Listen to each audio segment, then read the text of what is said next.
आज भक्ति योग का प्रसंग 157वां सत्संग। इसका प्रसंग है अनिवर्चनीय प्रेम।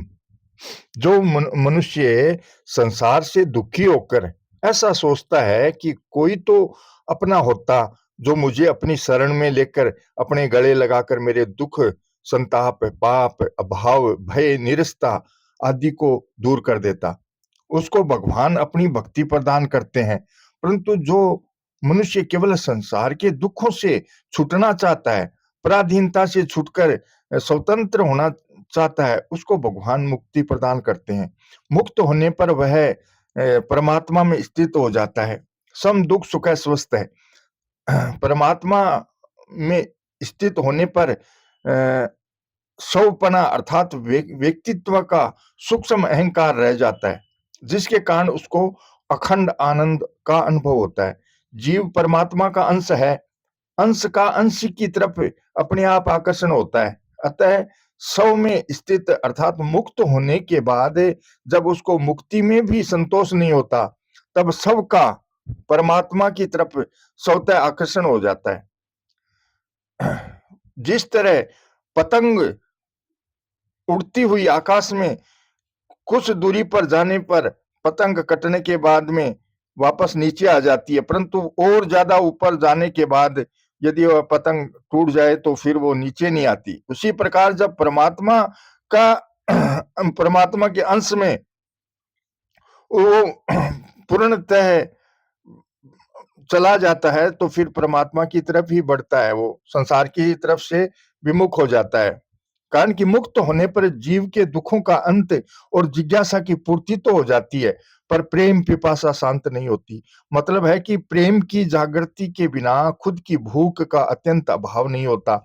स्वकीय की तरफ आकर्षण होने से अर्थात प्रेम जागने से अखंड आनंद अनंत आनंद में बदल जाता है और व्यक्तित्व का सर्वथा नाश हो जाता है। मुक्त होने से पहले जीव और भगवान में जो भेद होता है वह बंधन में डालने वाला होता है, पर मुक्त होने के बाद जीव प्रेमास्पद में जो प्रेम के लिए स्वीकृत भेद होता है वह अनंत आनंद देने वाला होता है। द्वैत मोहाय बोधात प्राग जाते बोधे मनुष्या भक्त्यर्थ कल्पितम द्वैत द्वैतादपि सुंदरम। बोध से पहले का द्वैत मोह में डाल सकता है, पर बोध हो जाने पर भक्ति के कल्पित अर्थात स्वीकृत द्वैत अद्वैत से भी अधिक सुंदर होता है। कारण कि बोध से पहले का भेद अहम के कारण होता है और बोध के बाद का प्रेम की वृद्धि के लिए होने वाला भेद अहम का नाश होने पर होता है।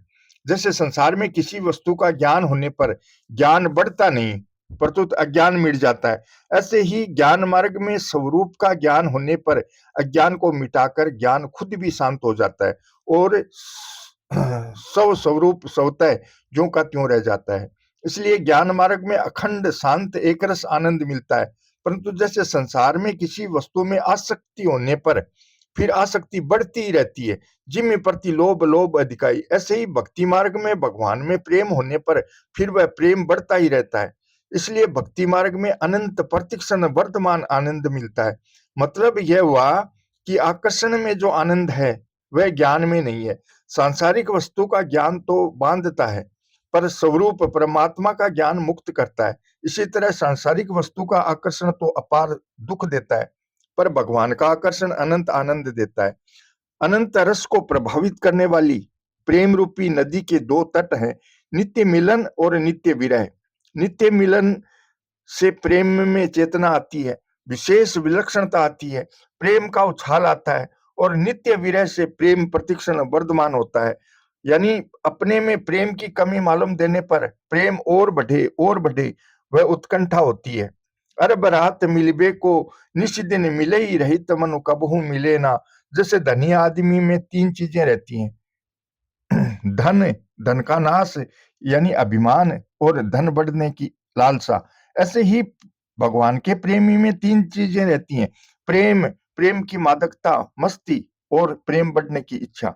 धनी आदमी में जो धन और बढ़े यह इच्छा रहती है, वह लोभ रूपी दोष के कारण बढ़ने से होती है। परंतु प्रेमी में जो प्रेम और बढ़े यह इच्छा रहती है, वह अहंता ममता रूपी दोषों के मिटने से होती है। अहंता ममता रूपी दोषों के मिटने के बाद जहां अहमेपन था वहां नित्य मिलन प्रकट होता है, और जहां ममता मेरापन थी वहां नित्य विरह प्रकट होता है। वास्तव में नित्य मिलन, नित्य योग और नित्य विरह दोनों जीव में सदा से विद्यमान है, पर भगवान से विमुख होकर संसार के सम्मुख हो जाने से नित्य मिलन ने अहंता का रूप धारण कर लिया और नित्य विरह ने ममता का रूप धारण कर लिया। अहंता और ममता के पैदा होने से प्रेम दब गया और संसार की आसक्ति का मोह उत्पन्न हो गया। मतलब यह हुआ कि दोषों के रहने से संसार की आसक्ति बढ़ती है और दोषों के मिटने से शांति मिलती है, एवं शांति में संतोष न करने से प्रेम बढ़ता है। संसार में प्रियता काम क्रोध आदि दोषों से होती है, पर भगवान में प्रियता निर्दोषता से होती है। जब तक अपने में थोड़ा भी संसार का आकर्षण है तब तक प्रेम प्राप्त नहीं हुआ, क्योंकि प्रेम की जगह काम ने ले ली। प्रेम प्राप्त होने पर हे नाथ बचाओ बचाओ, प्रेम प्राप्त होने पर संसार में थोड़ा बहुत भी आकर्षण नहीं रहता। प्रेम प्रतिक्षण वर्धमान तभी होता है जब उसमें पहली अवस्था का क्षय और दूसरी अवस्था का उदय होता है। पहली अवस्था का त्याग नित्य विरह और दूसरी अवस्था की प्राप्ति नित्य मिलन है। वास्तव में देखा जाए तो प्रेम में क्षय या उदय, त्याग या प्राप्ति है ही नहीं। प्रत्युत प्रेम के नित्य निरंतर ज्यों के त्यों रहते हुए ही प्रतिक्षण वर्धमान होने से उसमें क्षय या उदय की प्रतीति होती है। प्रेम में प्रेमी को अपने में एक कमी का भान होता है, जिससे उसमें प्रेम और बढ़े यह लालसा भूख होती है। अगर सूक्ष्म दृष्टि से देखा जाए तो और बढ़े इस लालसा में प्रेम की प्राप्ति भी है और कमी भी है। कमी नहीं है फिर भी कमी दिखती है, इसलिए प्रेम को अनिवर्चनीय कहा गया है। अनिवर्चनीयम प्रेम स्वरूपम मुकास्वाद नवाता है। आनंद भी आए और कमी भी दिखे, यह प्रेम की अनिवर्चनीयता है। जो पूर्णता को प्राप्त हो गए हैं, जिनके लिए कुछ भी करना जानना और पाना शेष नहीं रहा, ऐसे महापुरुषों में भी प्रेम की भूख रहती है। उनका भगवान की तरफ अपने आप स्वाभाविक खिंचाव होता है, इसलिए भगवान आत्मा राम गणाकर्षी कहलाते हैं। सनकादि मुनि ब्रह्मानंद सदा लय लीना होते हुए भी भगवत लीला कथा सुनते रहते हैं। आशा बसन व्यसन यह तीन ही रघुपति चरित होई तह सुनई।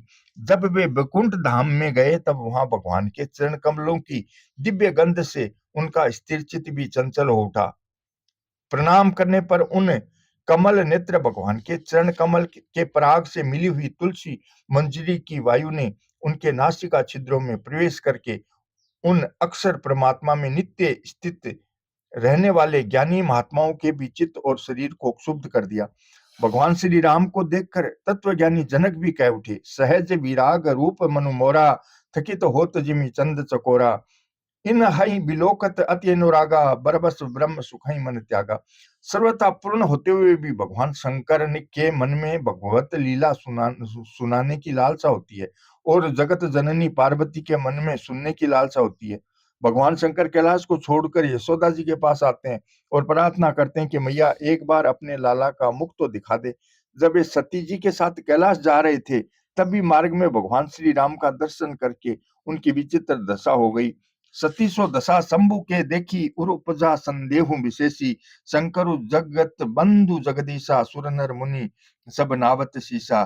तिन नृप सुतहि कीन परनामा, कही सचिदानंद पर धामा। भये मगन छवि तासु बिलोकी, अजहु प्रीति उर रहती ने रोकी। इस प्रकार सनकादि जनक भगवान शंकर आदि सभी का स्वाभाविक ही भगवान की तरफ खिंचाव होता है। इस खिंचाव का नाम ही प्रेम है। श्रीमद् भागवत में आया, आत्मा रामस्य मुनियो निर्ग्रंथा अप्युरुक्रमे कुर्वन्त्य हेतु की भक्ति मित्थम भूत गुणो हरि। ज्ञान के द्वारा जिनकी चिजड़ ग्रंथि कट गई है, ऐसे आत्मा राम मुनिगण भी भगवान की निष्काम भक्ति किया करते हैं, क्योंकि भगवान के गुण ही ऐसे हैं कि वे प्राणियों को अपनी ओर खींच लेते हैं। कोई कमी भी न हो और प्रेम की भूख भी हो, यह प्रेम की अनिवर्चनीयता है। सत्संग में लगे हुए साधकों का यह अनुभव भी है कि प्रतिदिन सत्संग सुनते हुए, भगवान की लीलाएं सुनते हुए, भजन कीर्तन करते और सुनते हुए भी न तो उनकी तृप्ति होती है और न उनको छोड़ने का मन ही करता है। उसमें प्रतिदिन नया-नया रस मिलता है, जिसमें भूतकाल का रस फीका दिखता है और इस समय का रस विलक्षण दिखता है। इस प्रकार प्रेम में पूर्णता भी है और अभाव कमी भी है। यह प्रेम की अनिर्वचनीयता है। ज्ञान में तो स्वरूप में स्थिति होती है, जिससे ज्ञानी को संतोष हो जाता है। आत्म नएव न संतुष्ट है, परंतु प्रेम में न स्थिति होती है और न संतोष होता है, प्रत्युत नित्य निरंतर वृद्धि होती रहती है। वास्तव में प्रेम का वर्णन किया ही नहीं जा सकता। अगर उसका वर्णन कर दें तो फिर वह अनिर्वचनीय कैसे रहेगा। डूबे सो बोले नहीं, बोले सो अनजान, गहरो प्रेम समुद्र को डूबे चतुर सुजान। भगवान के ही समग्र रूप का एक अंश अथवा ऐश्वर्य ब्रह्म है। ते ब्रह्म तद्विदु, ब्रह्मणो ही प्रतिष्ठा हमें। समग्र रूप समग्रम विशेषण है और भगवान माम विशेष्य है। असंशयम समग्रम माम यथा ज्ञास्यसि तच्छृणु। इसी तरह भगवान ने अधियज्ञ अंतर्यामी को भी अपना स्वरूप बताया। अधियज्ञो अहमेवात्र देह, अतः ब्रह्म विशेषण है और अंतर्यामी भगवान विशेष्य है। इसलिए ज्ञानी का संबंध विशेषण के साथ होता है और भक्त का संबंध विशेष्य के साथ होता है। दूसरे शब्दों में ज्ञानी का संबंध ऐश्वर्य के साथ होता है और भक्त का संबंध ऐश्वर्यवान के साथ होता है। ज्ञानी की तो ब्रह्म से तात्विक एकता होती है, पर भक्त की भगवान के साथ आत्मीयता एकता होती है। इसलिए भगवान कहते हैं ज्ञानी तवात्मेव में मतम, ज्ञानी तो मेरी आत्मा ही है, ऐसा मेरा मत है। यहाँ ज्ञानी शब्द तत्व ज्ञानी के लिए नहीं आया, परंतु तो सब कुछ भगवान ही है, इसका अनुभव करने वाले ज्ञानी अर्थात शरणागत भक्त के लिए आया। वासुदेव सर्वमिति ज्ञानवान माम प्रपद्यते। ज्ञानी तत्व ज्ञानी की तात्विक एकता में तो जीव और ब्रह्म में अभेद हो जाता है तथा एक तत्व के सिवाय कुछ नहीं रहता, परंतु भक्त की आत्मीयता एकता में जीव और भगवान में अभिन्नता हो जाती है। अभिन्नता में भक्त और भगवान एक होते हुए भी प्रेम के लिए दो हो जाते हैं। यद्यपि भगवान सर्वथा पूर्ण है, उनमें थोड़ा बहुत भी अभाव नहीं है, फिर भी वे प्रेम के भूखे हैं, एकांकी न रमते। इसलिए भगवान प्रेम लीला के लिए श्री जी और कृष्ण रूप से दो हो जाते हैं। एयम राधा यश्च कृष्णो रसाधीर देहश्च क क्रीडनार्थ द्विधा भूत है। वास्तव में श्री जी कृष्ण से अलग नहीं होती, प्रत्युत कृष्ण ही प्रेम को बढ़ाने के लिए श्री जी को अलग करते हैं। मतलब है कि प्रेम की प्राप्ति होने पर भक्त भगवान से अलग नहीं होता, प्रत्युत भगवान ही प्रतिक्षण वर्तमान प्रेम के लिए भक्त को अलग करते हैं। इसलिए प्रेम प्राप्त होने पर भक्त और भगवान दोनों में कोई छोटा बड़ा नहीं होता, दोनों ही एक दूसरे के भक्त और दोनों ही एक दूसरे के इष्ट होते हैं। तत्व ज्ञान से पहले का भेद द्वैत तो अज्ञान से होता है, पर तत्व ज्ञान के बाद का प्रेम भेद भगवान की इच्छा से होता है। अभिन्नता दो होते हुए भी हो सकती हैं, जैसे बालक की माँ से, सेवक की स्वामी से, पत्नी की पति से अथवा मित्र की मित्र से अभिन्नता होती है। इसलिए भक्ति में आरंभ से ही भक्त की भगवान से अभिन्नता हो जाती है। सा ही को गातु गोतु होत है गुलाम को, कारण कि भक्त अपना अलग अस्तित्व नहीं मानता, उसमें यह भाव रहता है कि भगवान ही है, मैं हूं ही नहीं। प्रेम में माधुरी है, अतः प्रभु मेरे हैं, ऐसे अपनापन होने से भक्त भगवान का प्रभाव भूल जाता है। जैसे महारानी का बालक उसको माँ मेरी है ऐसी मानता है, तो उसका प्रभाव भूल जाता है कि यह महारानी है। एक बाबा जी ने गोपियों से कहा कि कृष्ण बड़े ऐश्वर्यशाली हैं, उनके पास ऐश्वर्य का बड़ा खजाना है। तो गोपियां बोली कि महाराज उस खजाने की चाबी तो हमारे पास है, कन्हैया के पास क्या है?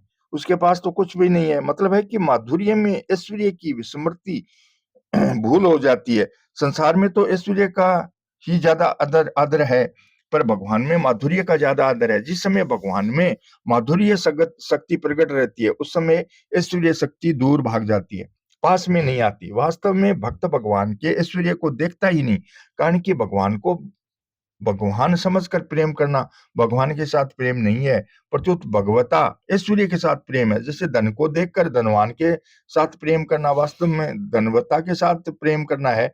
प्रेम की जागरण जागृति में भगवान की कृपा ही खास कारण है।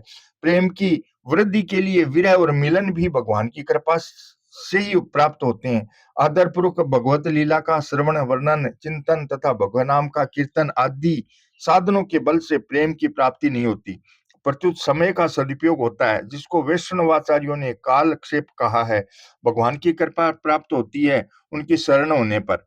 शरण होने में संसार के आश्रय का त्याग मुख्य है।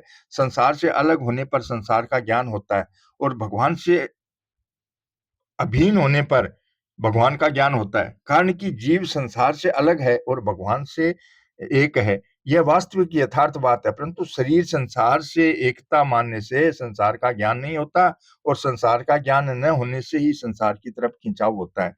इसी तरह भगवान से एक होने पर भगवान का ज्ञान नहीं होता और भगवान का ज्ञान न होने से ही भगवान की तरफ खिंचाव नहीं होता। संसार अपना नहीं है। इस तरह संसार का ज्ञान होने से संसार से संबंध विच्छेद हो जाता है।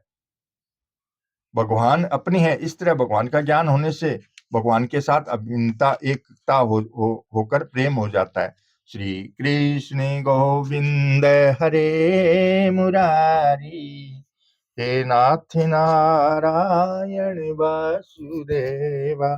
श्री कृष्ण गोविंद हरे मुरारी, हे नाथ नारायण वासुदेवा। जय श्री कृष्ण।